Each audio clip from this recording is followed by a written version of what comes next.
Hello?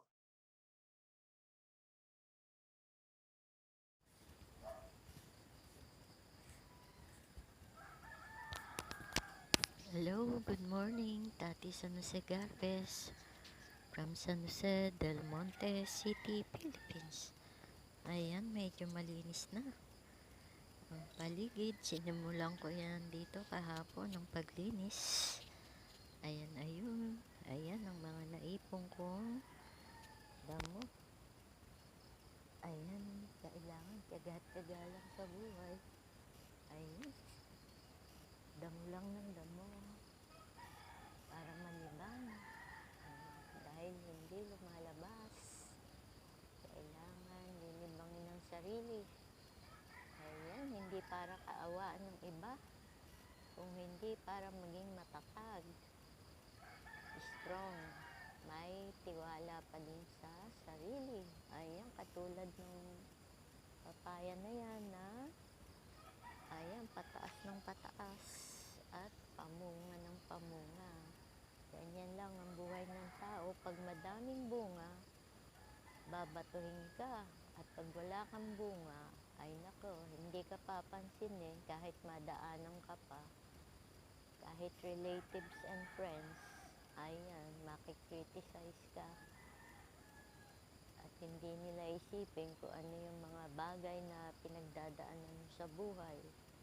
Ayan, ayun. Kailangan lagi tayong strong, follow the faith. Ayan, ayun. Kahit may edad-edad na, magkikreate ng vision at ng ambisyon, pangarap sa buhay. Ayan, ayun. Ayun ang niyog. Madaming bunga pero walang pipitas. Pero kapag ipitas na, pag-aagawan na yan. O, diba? Hindi katulad ng papaya, mababa lang. Pwedeng pitasin anytime. O, diba? Ayan, ayun. Medyo madami ng bunga ang mga niyog. Ayan. Hindi na yan kayang akitin basta-basta. Ayan, at ang huwag nating gagawin ay ang magtanim ng puno ng niyog malapit sa bahay. Dahil naaapektuhan ang simento, pader. Ayan, ayun. Ayun, ang daming, no? Inaantay ko na lang na bumaksak. Niyog na pagbagsak. Dahil walang aakyat. Ayan, ayun, parang mabubuwal na isa. Pero ang sabi nila, ayan, yung parang mabubuwal na. Ayan, ayun, ayan, mag-uumpisa ulit tayong maglinis. Ayan, daming bunga ng papaya. Yung isang puno ng niyog, ayun, medyo mamamatay na.